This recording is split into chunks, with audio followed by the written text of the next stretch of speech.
Hello, and welcome to Positive Fandom. I'm your host, Rrr Mmmm. Joining us today is Catherine Cooke. Catherine, how are you today? Pretty good.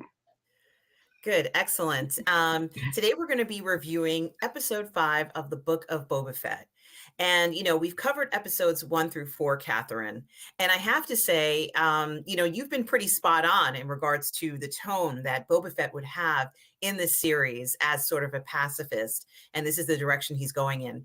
But I did want to ask you, could you see an episode like this coming forward? Like, did I anticipate this type of? No. I thought it was a really bad call. Because there's only 7 episodes in this series, and as we discussed last week, they haven't really been investing that much in the stuff that takes place in the present. And it seemed like just when Boba and Fennec Shand were interested in getting some muscle and figuring out what's going on, getting the audience revved up for it, they go off on this tangent, which essentially was chapter 17 of The Mandalorian. And if they don't call the season 3 premiere chapter 17, I mean, it'd be kind of confusing because it's like the only thing reassuring fans that no, we didn't make a mistake and accidentally upload the season 3 premiere of Mandalorian is that Fennec Shand shows up at the last second. And with the implication at the end that he's going to go see Grogu next week, it's like, okay, so now you're getting even further away from the story. So I don't see how they're going to bring it back around to salvage it in the final episode, because it's like, this is the Boba Fett show. Why are we taking a detour to do all this stuff with Din? It just it didn't make any sense, because it's like, you got to invest in your story and bring, because if Boba is so nonplussed by everything going on in Mos Espa, then the audience is too. So even if they bring it back around in the 7th, where I guess that Din is most certainly going to show up there at some point and help him out, like, even if they reveal, as many fans have been speculating, that Jennifer Beals' character is going to be like the villain, it's like, okay, but the series hasn't really spent much time with her or done anything for me to care. And it's like, your last 3 episodes of a 7-episode series especially are really important, but then they just went off way over here. It's like Favreau got bored writing his own story and said, like you said in your other review, let's bring sexy back to the series. It's like, well, you could do that if you just invested that with Boba Fett and Fennec Shand, but for some reason they just didn't want to do it. Yeah, I have to agree with you. I feel like episode 5 should have, at least, if it absolutely had to be in this series, make it the last episode after we've already had whatever conflict or war or whatever, Boba Fett was going to have against the Pikes. Let that all happen first. And then we can kind of like have a detente, where Din is kind of like, oh, I've just found, my people, and now I'm going to go see Grogu, like kind of set that up for the next part. And, it really feels out of place and out of order to me. It certainly didn't feel like it should have sort of been like the mid-season episode. And I have to wonder, Catherine, what sense it makes to not have your lead character in any, in like even in any episodes in the first season. And I've seen in some series where maybe in the second season or the third season, there might be one episode where the lead character isn't featured. But in the first run of the series, I was quite shocked. Yeah, that's what was so bizarre about it. I mean, if this were, say, like a 13-episode series, then okay, I can accept that they took a detour this week, because it'd be presumably setting up a bunch of stuff later. But it's not. We're like nearing the tail end of this thing, and with the final line of the episode where Din's like, "I need to go see a little friend first." It's like, wait a minute, and it got me thinking that, as we know, they had finished filming half of season 2 of Mandalorian when season 1 premiered, so they didn't know at the time that how big Grogu and Mandalorian were going to be in pop culture. So I wonder if this is more like the corporate side, shoehorning in, like, no, you need these characters in here because they're super popular and the audience loves them, and we need to sell, more Grogu toys. And so I wonder if that's what happened here, because it's like, it's the Book of Boba Fett. For starters, it would have made sense if the episodes were called chapters, like The Mandalorian, like chapters of his life. But he's not even in this episode, so it's like, how is this the Book of Boba Fett? And it just, I mean, not that the episode by itself is very good. There's a lot of good stuff, and we'll get to that. But the way they structured it with a 7-episode series and where they put it, it just felt very odd to me. Mm-hmm. And I completely agree with you, and I understand how they decided that this would be episode 5 of the series, but there's no discounting it. This episode was not supposed to be in the series in this point. I think we all know that. And, however, The fact that it was placed here, has in addition to a lot of fans feeling very conflicted about what we're actually being given, and like, is this quality programming? Did they even think this through? Like, this feels very slap shot. We can't deny that this episode, for me at least, was one of the best episodes of the series so far. Yeah, it was, and they did a much better job at it. And like the whole time I was watching the cold open, I'm like, this is great, but this should be Boba Fett. It's like have him have now that he's not in the Bacta tank anymore, just have it be like a regular dream or something where you see Boba Fett being a badass, and it's like, okay, we're following Din, and I love that cold open. That's just amazing. And you have all like, I guess this is a new alien species, the bulldog faced aliens, and they're sitting all around the table in the freezer, and it's like somebody pointed out, oh man, they should have been playing poker. Yeah, that bring it home. And that was a brutal scene too. He just mows them down, and I didn't even catch it at first that he has the guy's like head in the bag. I'm like, oh Jesus, that was really vicious. It was vicious. And, I have to admit something else that I like, the three gentlemen who play the Mandalorian, the physical appearance of the Mandalorian in the series, they just have him down so well. He comes in there, very slick. And, in the first episode of The Mandalorian, where he kind of goes into the bar, he's also very slick. He has a little bit of style, and, kind of like he can ease into the fact that he's very comfortable being a bounty hunter. And, that role has kind of defined him, and he knows his place in the galaxy. And so when he goes in to do these sort of like horrendous acts, it's like second nature to him. But he's not a perfect person. And we saw, here he slices the guy in half, which was incredibly satisfying. And even when he walked in, the shininess on the chrome, like, it did have that sexy feel. You knew something was going to happen. This wasn't going to be a pacifying moment.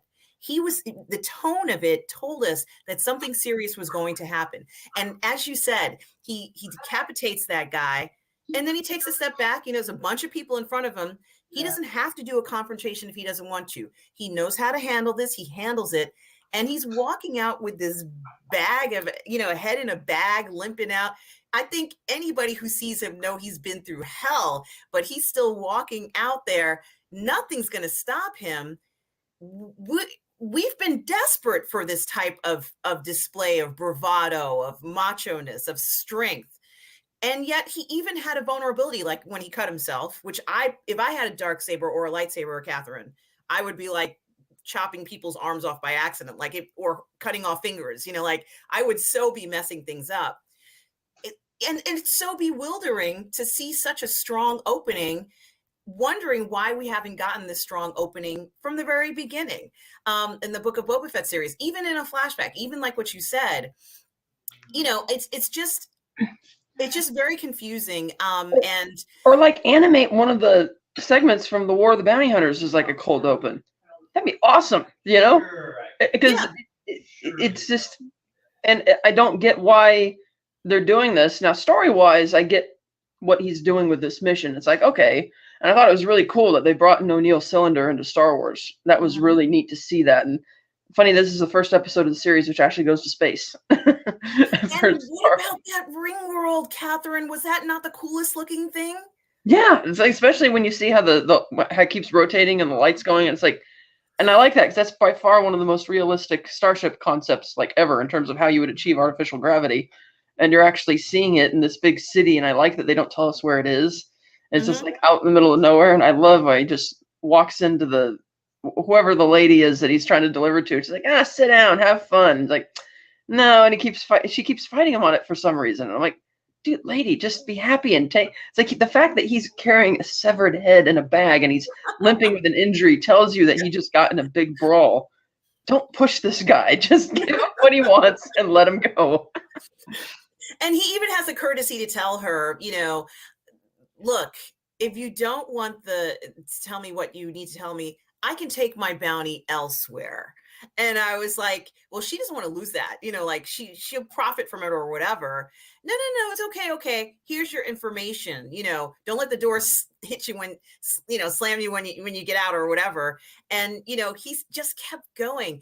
I mean, his determination and his concentration and focus on what he's doing is extraordinary. And I was also impressed with that wasn't the end of it, Catherine. It was not even nearly the end of it. No, she finally concedes, gives him what he wants, and he starts heading down below. And once he gets on the underside of the city, it kind of reminded me of the Nostromo with the designs and everything as he's walking around on the platform. And to see that there's only two left, Paz Vizsla and the Armorer, it's like, okay, so not sure where Paz Vizsla was when they returned to the covert at the end of season 1, but okay, he's there. And I was surprised that they're both very nonplussed by the fact that he has the Darksaber. It's like, oh, okay.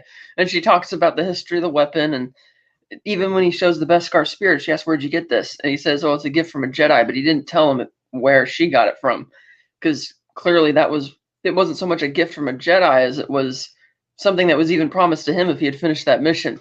But he didn't. He made a point of not telling her that. And I thought it was odd that he would give up that great weapon to make that little, whatever it was he was making, this little ball or whatever. I'm like, really? You're going to give up that?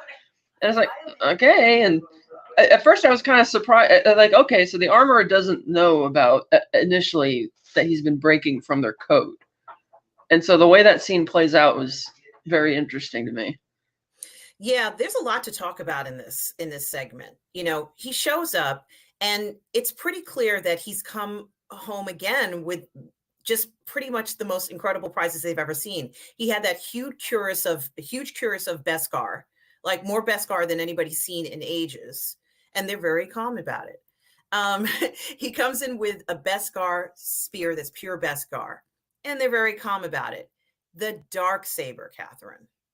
The ancient Darksaber. And especially Paz Vizsla should have had a huge reaction to that, because that was his ancestor made that thing, but even he's kind of just, okay. And it's not until Din is having a hard time training with it that only then he has a problem with it. It's like, really? Well, what's interesting about this, and what I kind of deduced from this, is that while the Armorer and Vizsla are talking to Din, they don't like him very much. And I have a feeling that they're trying to figure out why. Why does Din get all this cool, shiny new Beskar?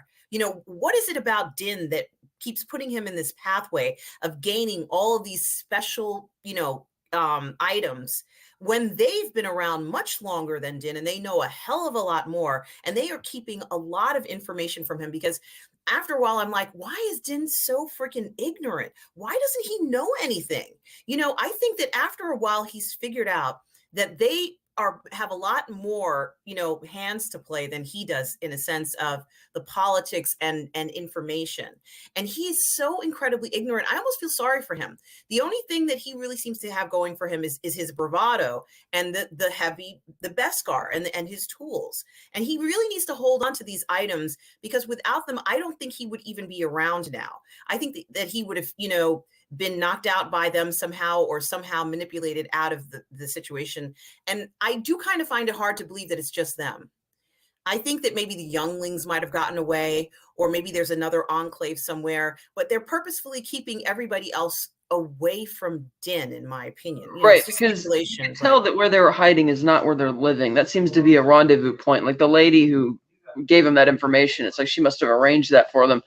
But one reason he's able to get all this stuff too is like he's not hiding from everybody like the covert is. He's out there in the world doing things, but they're not really questioning about it. And I love that she goes into the flashback, as brief as it is, where you see TIE bombers effectively. Because we haven't really got to see that in the movies. Like the only time you've seen that in the films previously was in the Empire Strikes Back, when they're dropping the ion cannons on the asteroid. But now we got to see thousands of them just carpet bombing Mandalore. It's like, man. Oh my God. The World War II stuff here. Geez.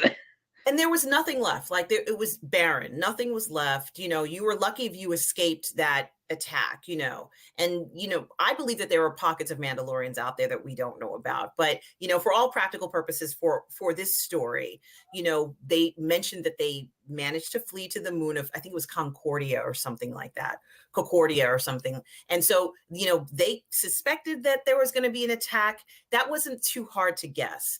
they were very, very powerful group of people, and the Empire was going to be very like, we have to destroy these Mandalorians.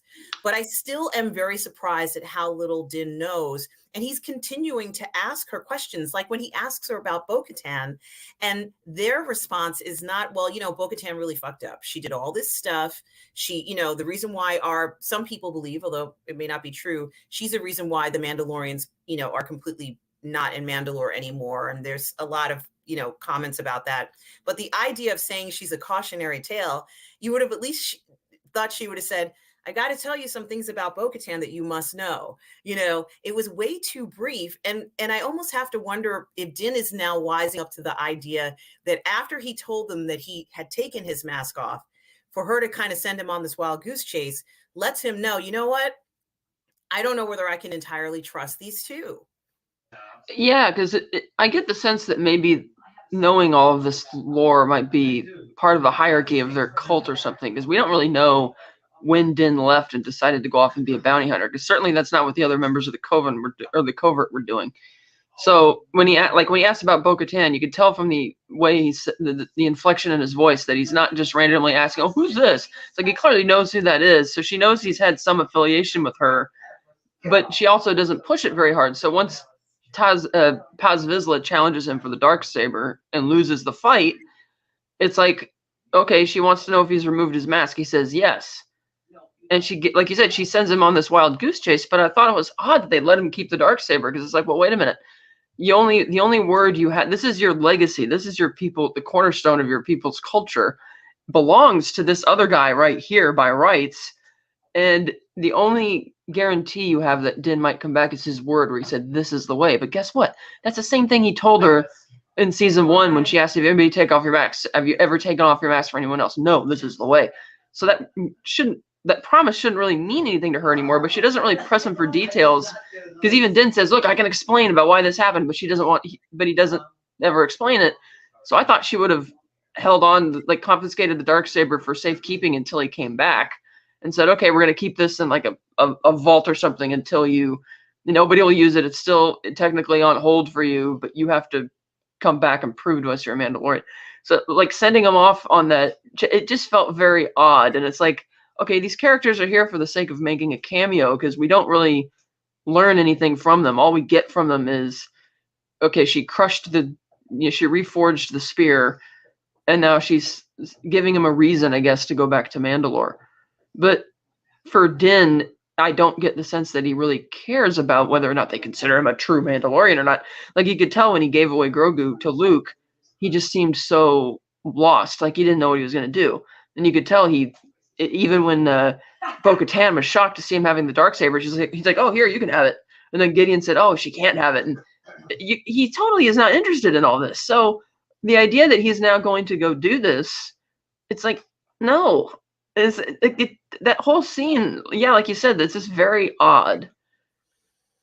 It is very odd. And, I think that's also why he didn't really, I don't know whether he's going to see them again, maybe down the road. But, I have a feeling that this encounter that he had with, the rest of his watch group is a tale for him to perhaps maybe stay away from them for a while. And, I know that everybody has said, that the armorer may be Rook cast, and who is this person? But did you notice that when she was trying to train Din with the Darksaber, she seemed to know how to use it? And, that would almost indicate to me that it has to be somebody who's used the Darksaber before, who's wielded it before. Yeah, because she's used to the weight of it and everything like that. So that's more than just simply her being an armor. Well, it could also be an armor, because they're used to that, but I'm not sure. Because, like you said, every time he tried to train with it, got heavier and heavier, and she seems to be familiar with this stuff. But I still think they're going to be on opposing sides as we get to season 3. And perhaps they've always been on opposing sides, meaning we don't know who Din's adoptive parents were. And there is a possibility that they were in opposing sides to the armorer, let's say, and her side of what they believed. And, we don't know all those details, but I suspect that the tension that is there, that level of uncertainty, and it doesn't necessarily feel like camaraderie to me.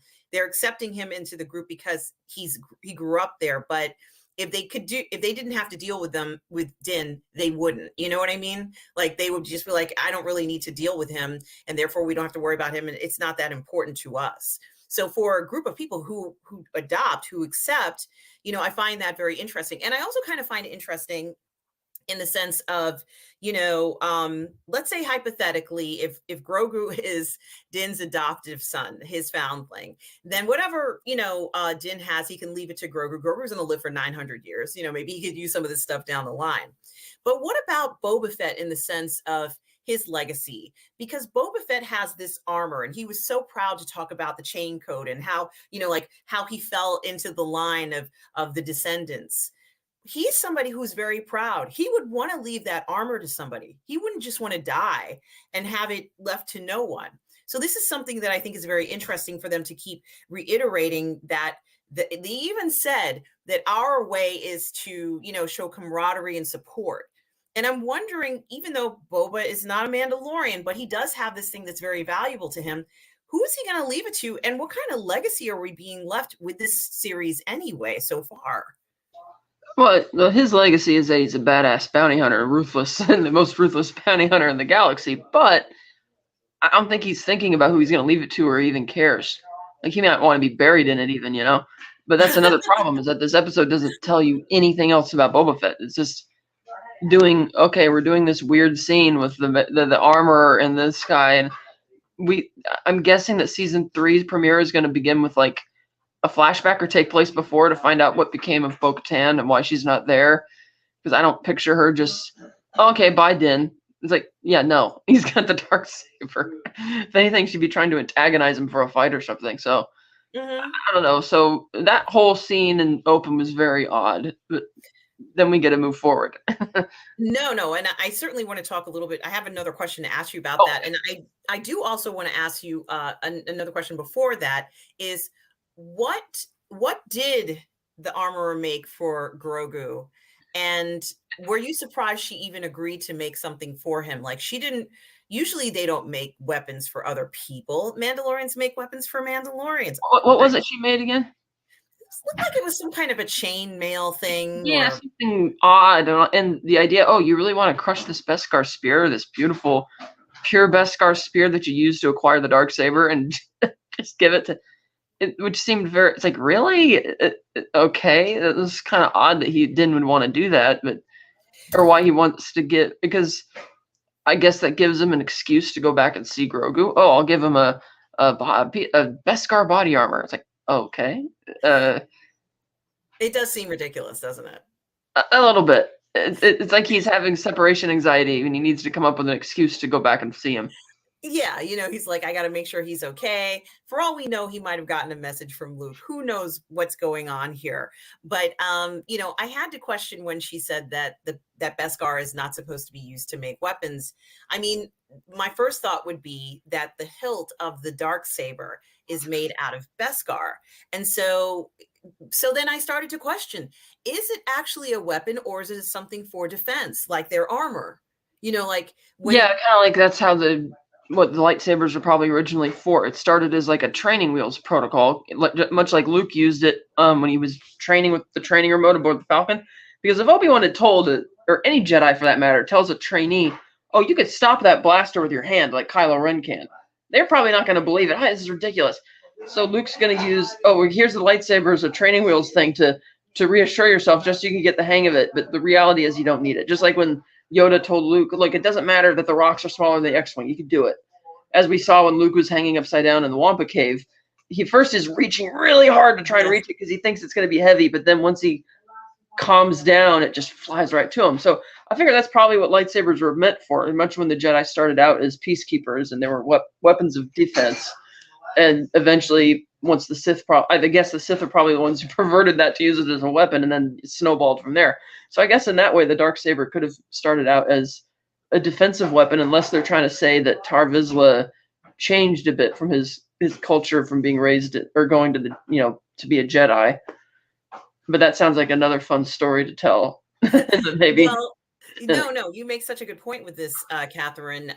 And a lot of people were talking about why is the dark saber so heavy, and the analogy that I've heard people say, and one that also makes sense as to its weight, is just because the bearer is supposed to be the leader of the Mandalorians, or at least the weight or the rejection of Din saying, "I'm not leading anybody. I'm going to use this." I mean, he's using it for bounty hunting, for heaven's sake. He's using it for bounty hunting. He's not using it to save all the people of Mandalore, or Yeah, which is for why I his don't sword. buy that he's going to care about going back to the wasteland of Mandalore to go to this, this wild goose chase, and unless after he defeated Paz Vizsla in combat, maybe the armorer lied and is trying to set some type of a trap for him. I don't know. Well, my other question, to kind of wrap up the Darksaber comments, is, for me, the first thing that I would think of is there is someone who hasn't taken the Mandalorian oath, but dresses like a Mandalorian and claims that he wants to be a ruler and a leader. And obviously, the Darksaber would be perfect for Boba Fett. He wouldn't use it to kill anybody. He'd just use it for defense.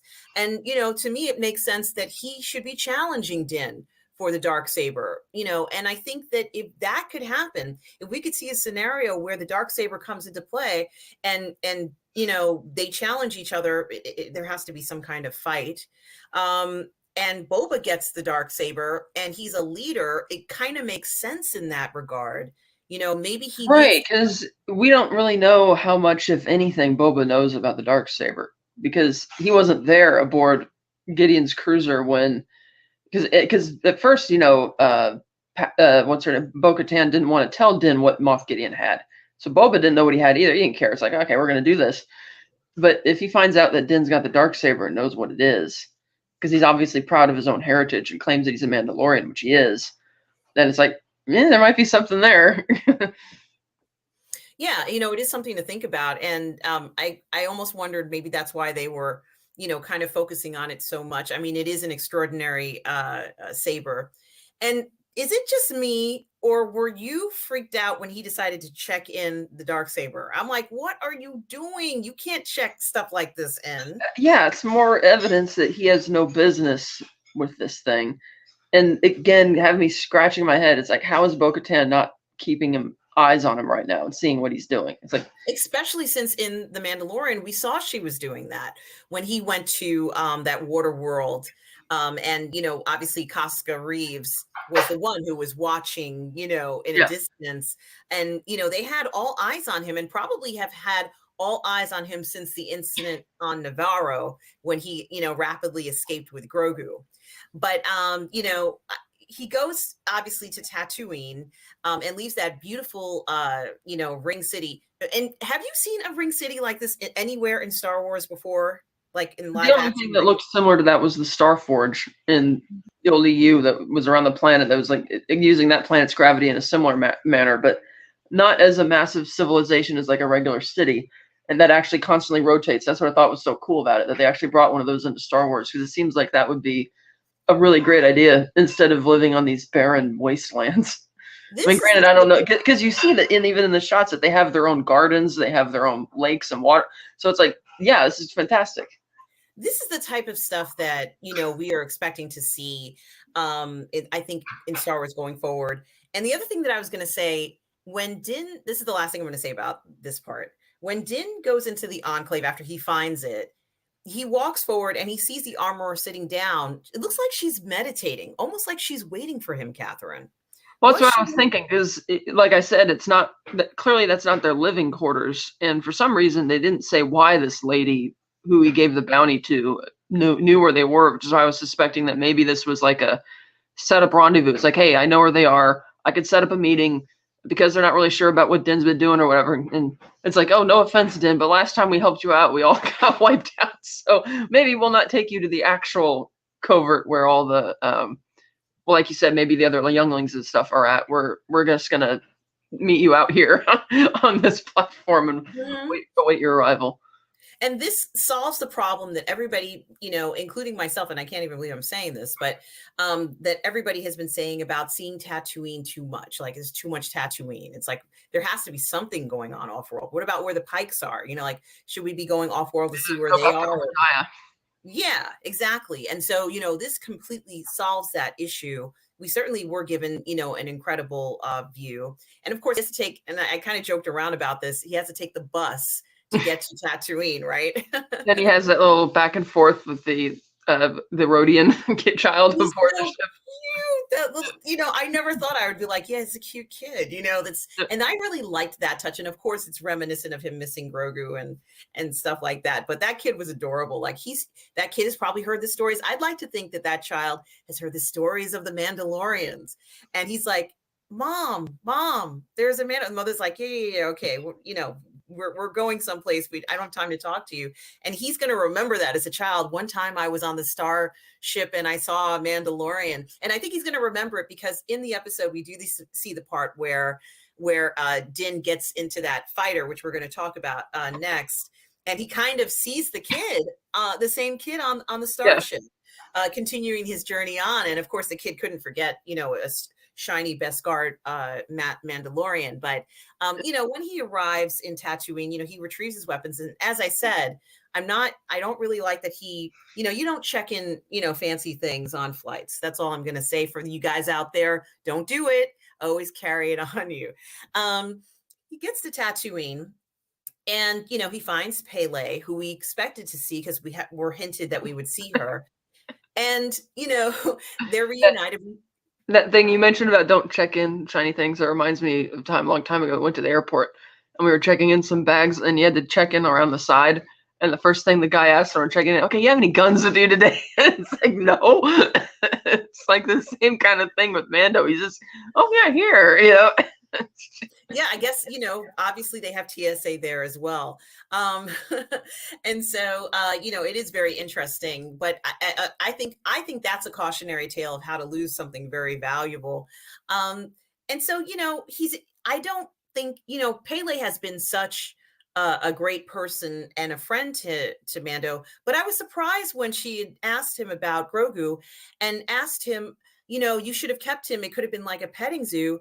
And I'm like, where's that coming from? Like, wasn't that weird? Yeah, because she was caring for him and like a mom, like a nanny or whatever, and now she's like the pet. It's like, what? Or like, or maybe she's trying to tease him, like, oh, if you took him to a petting zoo, maybe there's more of them. You can bring one back to me. But it's still kind of a weird comment given her relationship with Grogu in the last time we saw her there. So that's a little odd. Yeah, I thought she cared about him. I thought she cared. Lena was like one of the crew, and she knew how special this child was, and so that was strange. I think even though Pele has never been off-world, I think that she's seen a lot, and the reason why I think she knows everything that's going on now, I know how Pele gets her information because she has an inside track to Aska Jawa. Aska Jawa is the 411 on Tatooine, apparently. Oh, she dated a Jawa, and they're furry, apparently. She dated a Jawa, and She can speak their language. she really can. I mean, Pele is kind of like the heartbeat of Tatooine because she knows and she can reach out to them. In fact, we've seen interactions with Jawas, and I kind of feel like I don't think we're going to get the touching moments that we got with the Tusken Raiders in the series, but it is kind of fun to see the Jawas pop up every once in a while. Fact of the matter is that they're out in the desert all the time and they have eyes on everything. So, they're, in addition to the Tusken Raiders, people who are, in that entire sands area that know what's going on. But what makes them even cooler is the fact that they have those sand crawlers. So, as far as I'm concerned. Now, Pele has said that she had told Mando about a ship that he had, for him. And were you surprised to see this ship, from essentially 20 years ago? Yeah, I was like, okay, that's. I got the sense that maybe it looked like maybe she had already been putting pieces of it back together. Like she said, I didn't expect you to be here this early, so I don't know where she acquired it because she doesn't look like she's that. I mean, financially well off unless she used all the gold that he gave her last time to buy it, which I wouldn't think she would have. But it's like, okay, so it's here for some reason. And I don't think that Naboo stopped using those starfighters, so somebody must have stolen it and gone AWOL for it to end up here. But it was really neat that they were bringing it back. And even though Din doesn't take off his helmet the whole time he's looking at this thing, I'm betting he's thinking, where's the cabin and where are the prison cells? Because this is not good for a bounty hunting vessel at all. Well, honestly, I don't think we're going to see him riding around in this vessel with a bunch of heads in a bag anytime soon, or a cooler with them on ice, or whatever you want to, way you want to do it. No, it seems to be a symbol of that. Okay, he's going, whether he wants to or not, he might be about to make a transition from bounty hunter to something else. And so we have Boba Fett doing a transition in a sense, and now Din is doing a transition in a sense. And I have to almost wonder, the significance of the fact that this particular ship can jump to hyper, light speed, or whatever, without using the ring. And we've seen the ring, like we've seen this 100 times. You need the ring in order to jump to speed, and I guess it is a hassle. I mean, I don't know, but yeah, they played that up also in Clone Wars, where if the separatists are chasing the ship out of orbit or whatever, instead of trying to shoot their ship, you shoot the hyperspace ring, so that way they can't escape. And I always thought it was kind of odd that, the Naboo starfighter can jump to hyperspace like that, but they're this backwater planet. But the Jedi at the heart of the galaxy, or arguably on the richest planet in the galaxy, now they still have to use these hyperspace rings. I mean, I like that it was neat showing the technology, but it's like, it seems like it would be the other way around. Yeah, this makes a lot of good sense, in that regard. And so now, he has this another incredible piece of machinery. He's got the Darksaber, and he has this incredible ship, which looks great, and for one, I have to be honest with you, Catherine, as many times as I've seen the prequels, and you remember what a big deal it was when those prequels came out. There was a lot of anticipation and excitement about them. And I'm not knocking the prequels at all, but the pod race was not one of my favorite, stories in it. And that's okay. Like, I know there are people who loved it and it was significant, and I get that. But for me, it wasn't that great. So when I saw it initially, I said, gee, I hope this whole thing doesn't end in some crazy race, but we did get kind of like a precursor to a race, and we went through Beggar's Canyon with the ship. What I thought was really cool about that is they're even using the same camera angles when he's flying through there. And it's like, man, that's really neat. And in the movie, they didn't say that was Beggar's Canyon. And since I associated that with, Beggar's Canyon with Mos Eisley, and this is Mos Espa, I didn't think that's what it was. When they said it's Beggar's Canyon, I'm like, oh, cool. So it has been in live action. And that was neat to see him flying around like that. And I agree with you in regards to the pod race. It's like, yeah, I like the actual scene of it, but that whole storyline of Tatooine in episode 1 is very similar to kind of this episode to the Book of Boba Fett. It's like, oh, the first half hour Phantom Menace is telling the story where it starts out very mundane, and just the escalation just builds up. Oh, but now we're going to get stuck on Tatooine because we ran out of gas for the next hour of the movie. And that's kind of what that is. And it's sort of like this episode where, oh, we're building up Boba Fett. Oh, he's finally going to get invested. What's going on here? Oh, we got to stop and tell this whole story over here. So it's like, okay, I see the parallel, whether they meant it to or not. Oh, it's a meta tie-in. Yeah, it really is. And so, Din seems quite acclimatized to this new ship now. Like, he's able to handle it, and it does look very good. And then of course they have where the droid would normally go, and of course I guess that might be Grogu, or somebody will be back there, somebody small enough who can fit into that size, where some of these droids are actually pretty big. Like, yeah, I'm guessing that if he does want to continue being a bounty hunter, you'd have to stun them, knock them unconscious, and then tie them up in all these cords to make sure they're really compressed to just drop them in there, I guess. I mean, well, this is the question, Catherine. It's clear that Din cannot continue to use the Darksaber for bounty hunting, because the Darksaber does not want him to use it for bounty hunting. He has to use it for some other noble cause. But what is this other noble cause if he plans on keeping the Darksaber? Like, what? You know what I mean? I didn't even think about that, but I think now that you've mentioned it, maybe that's why they've chosen to do that. I think maybe because we haven't received any confirmation whether this series is going to get a second season or not. I just have a feeling if he does go to deal with Grogu and all that next week, then the 7th episode is not going to wrap up all these storylines. Which means it'll be very weird in terms of the writing. Like, if they're shifting towards the idea that you mentioned earlier that maybe Boba Fett is going to end up with a Darksaber, because clearly he's more deserving of it. Then I could see that, okay, maybe that's why you're spending all this time catching up with Din, but even then it won't tie in with the first 4. It'll be interesting to talk about it once we've seen the 7th episode, but I think that might be where it's going, that you might have a point on that, because even though it's weird that Koska Reeves and, or for all we know, maybe they are watching him and they just don't want to tell the audience that yet. but yeah, that'll be interesting to see where that goes. But I thought it was funny also in this episode when he flies the starship, the starfighter around the big starship, and like you said, the kid recognizes him again, and no sooner than he finishes doing this little whoop-de-doo, the two X-wings show up, and I thought, okay, I could buy that because he did violate something like that. The equivalent would be like if you're flying airplanes too close to an airport. But what I thought was hysterical about this is like it's the same guy, the X-wing pilot. I'm like, is this how underfunded the New Republic is?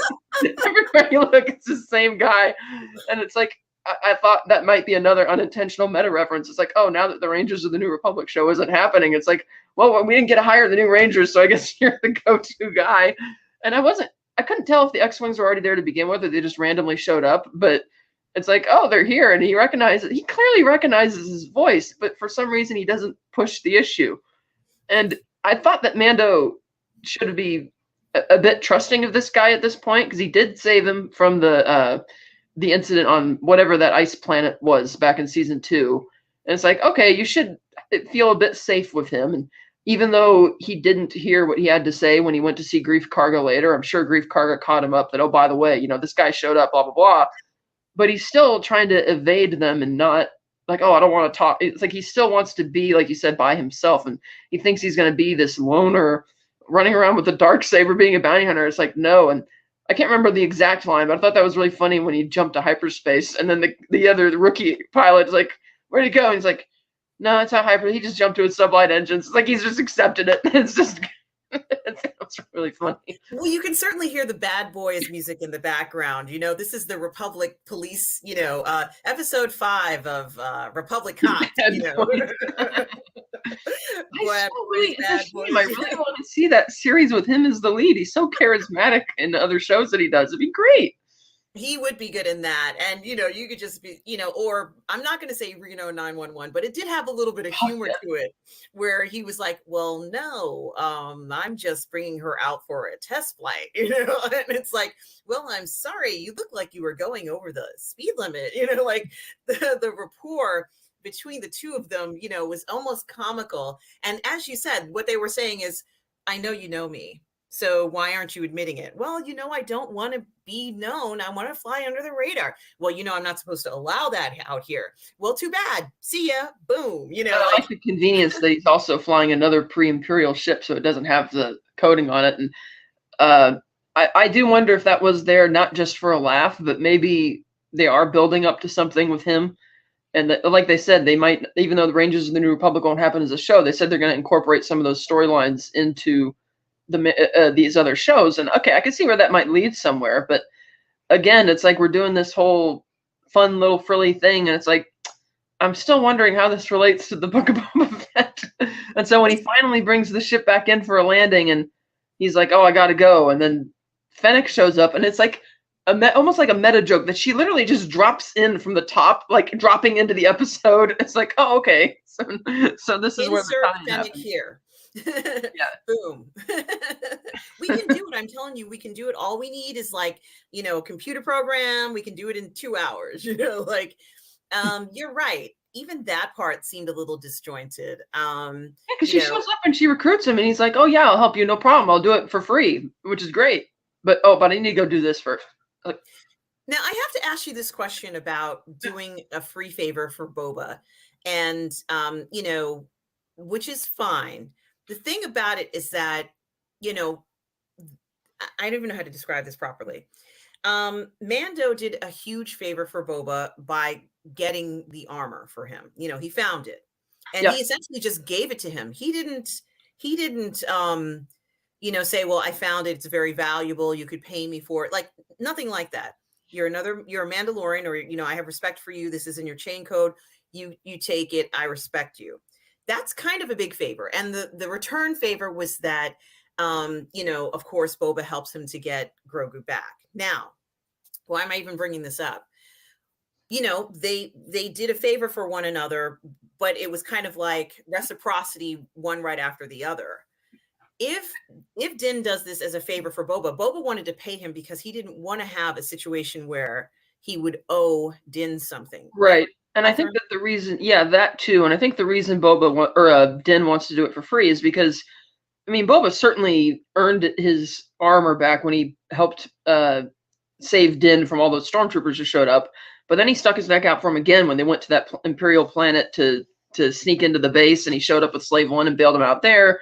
And then he helped him sneak aboard Gideon's starship. And so he really did a lot more than what was necessary for getting that armor. Because after all, it's not like Din knowingly was fetching the armor for Boba Fett. He was just getting it because he thought, oh, I could find Mandalorians.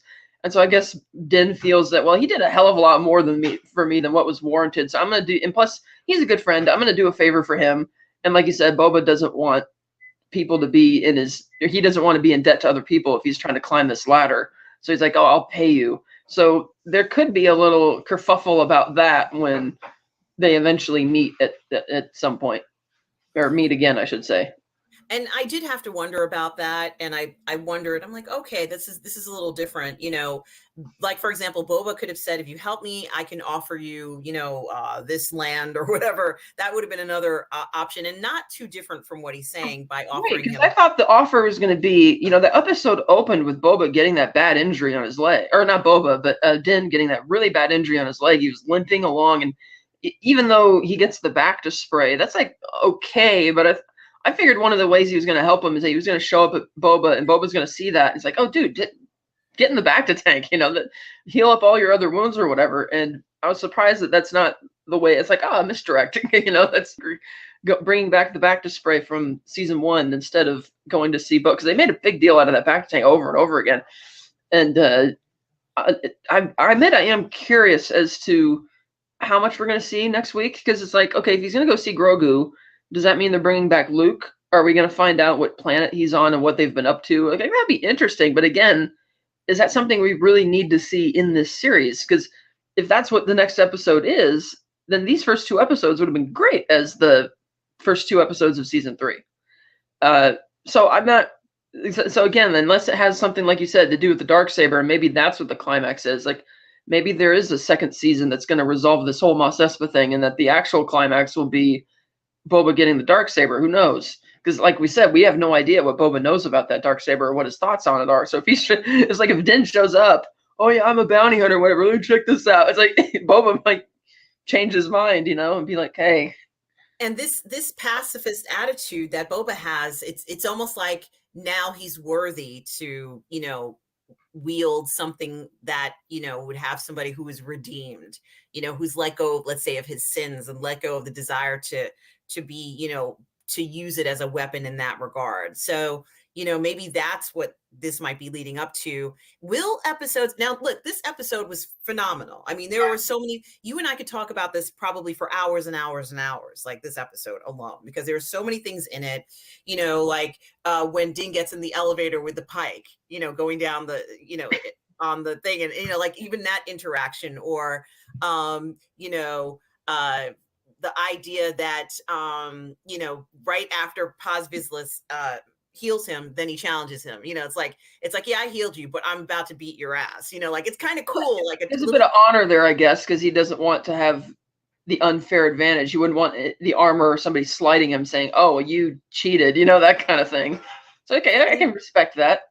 Even when the armorer says something like, the Empire was around for 50 years. I don't remember the number of years, 50 years, but the Mandalorians have been around for 10,000, and I'm like, she might, like, obviously she's very proud of it. Like, there's this pride that's coming in to it, and she has a stake, but we're not sure what it is, like, for her to boast in that way. She's not sort of like skimpering away and saying, I'm so glad we made it out of there, I'm not going to have anything to do with these people anymore. She's not actually saying that right now. She's kind of, saying that she values the history more perhaps than a lot of other people did. And maybe Bo-Katan's association with the Empire means that she didn't value her importance of a Mandalorian and the Mandalorian, past. Like, there's so many things about it.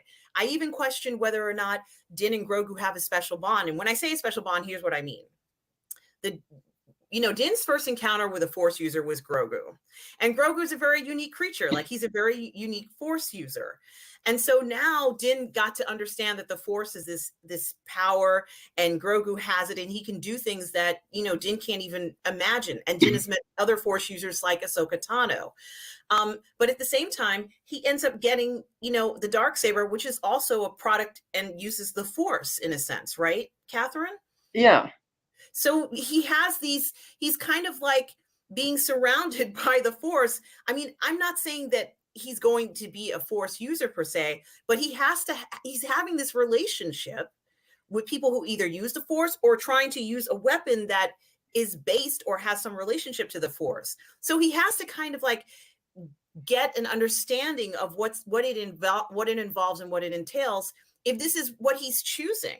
So this was something else that I thought about. And it's not anything, I think that maybe a lot of these Mandalorians who want to be leaders, like Bo-Katan, haven't been able to find the balance between the responsibility of, yes, taking, the throne, but also this isn't any ordinary weapon, and you can't just treat it like it's an ordinary weapon. And right, because that's kind of what, like, even Moff Gideon understood the history of that weapon, even though he did steal it, I presume, instead of winning it in combat, and used it probably to kill a lot of Mandalorians as well. And so he's, Din got it back from him, and it's like, okay, great, but he can't keep going on using it the way he has. And I would wonder if Luke did show up next week and saw that he had the Darksaber, if he would be able to clue him in on some of the history of it.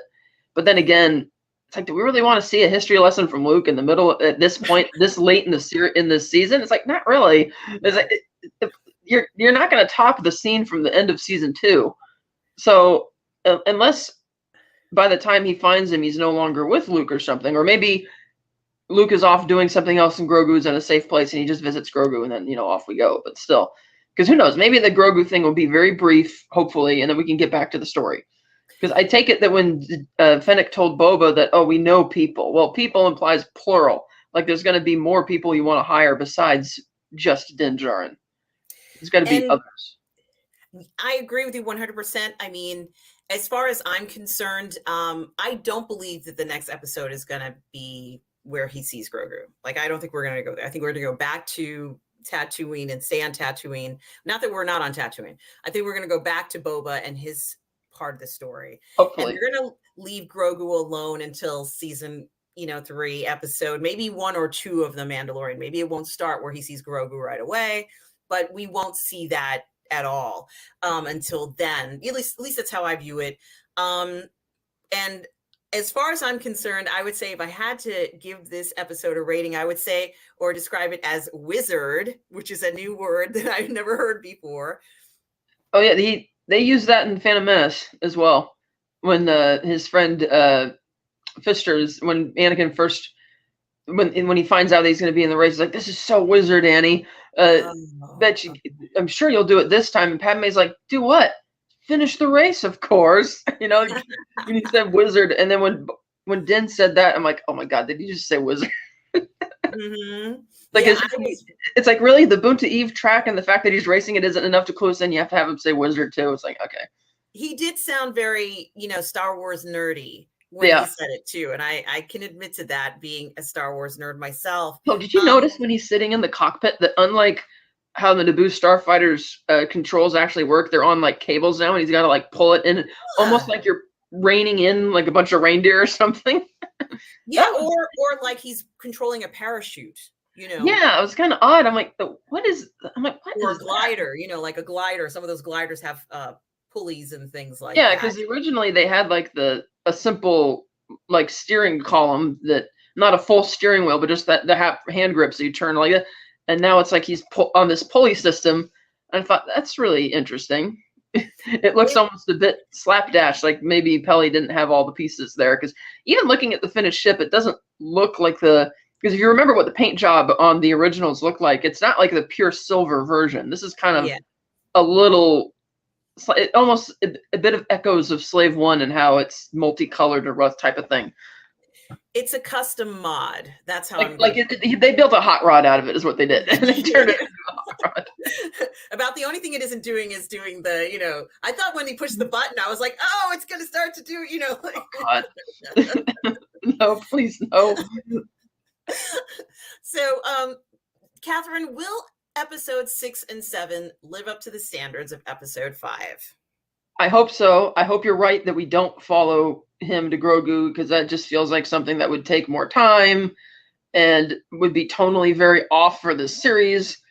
So I really hope that it gets better from here, and that it winds us, really reels us into this story so that we care about it. Because even with 2 episodes left, at the length these episodes are running, I don't see how you're going to get us really wrapped up in this story to care enough about whatever's going on in Mos Espa. It's like, okay, whatever. It's like, oh, the mayor's working with the Pikes, or the Hutts are kind of doing something weird, and maybe the Cantina lady's in on it. It's like, I don't really. It's like I'm so nonplussed by it because Bubba's nonplussed by it. And it's like, if your protagonists aren't really have their heart in it, then why should I, as a viewer? Yeah, there's something in the water in Tatooine. That's all I'm going to say. It could be, like Zoloft or something, where everybody's just chill and mellow, and almost too chill and mellow from what I imagine it might be living on that, that sand world. But did you have any final thoughts about the episode? Yeah, Bryce Dallas Howard did a great job as far as directing goes, even though the writing was, questionable at times. Kind of like, I think her best episode that she did was the 3rd episode of season 2, which is when Din Djarin met the Bo-Katan and Koska Reeves and those people. I think that's still her best one, and the one that had the best writing in it. But clearly, even in all 3 of her episodes that she's done, the directing is top notch. So she was impressive, and I heard people calling for her to start directing movies and other things, and she has a touch to this. She understands the flow. Yeah, like even in her first episode, she really does a good job at hinting at the possibility of a relationship between Din and Una from the village. Yes, I love that. Right, and she can handle the sentimentality of it and that emotional tone and the action and then the way that's gone on from there. So yeah, as a director, she's great. Yeah, she really is. And, I think that she's going to be the breakout star in regards to the production side, outside of, let's say, the writing. For me, there's a lot of chatter about her, and I can't wait to see when they do the making of this episode 5, when, she talks about this episode. I can't wait to hear her comments and see, her behind the scenes shots of what approach she took. Because I think a lot of, directors could learn a lot from her, and she's got a lot of talent. I can't wait to see what she's able to produce in the future. Catherine, where can people find you? You can find me every 2nd and 4th Sunday of the month on the Virtual Cantina Network YouTube channel at 8 a.m. Pacific, co-hosting Unifying Force, which is a Star Wars talk show. And you find me every Wednesday night on the Phantasmagorium Show YouTube channel at 6 p.m. Pacific, co-hosting Martinis, Gadgets, and Guns, a James Bond podcast. Find me on Twitter or Instagram at SlySnide. Excellent. And of course, you guys, you can always find me on Positive Fandom here on my YouTube channel. I'm also stream live on Twitch, one word, Positive Fandom. On Monday nights, you can find me streaming with Lorraine Creole on Toxic Femmes. On Thursday, you can find me streaming on the 1/6 Scale Man Network on Uncivilized Scoundrels. On Fridays at 12 p.m. Eastern, I'm on Midnight's Edge with Tom and Andre. On Friday nights, you can find me on the Burnett Work with Robert Meyer Burnett and Lael Rockwell. And on Sundays at 10:30 in the morning, you can find me live on Sunday Brunch, talking and parlaying about all the pop culture we love. Just want to thank you for joining us for our review of episode 5 of the Book of Boba Fett here with Catherine Cooke. And as always, thank you for tuning in. Check out the rest of the episodes that are coming up, because we've got all the best info for you. And always remember, people, please be kind.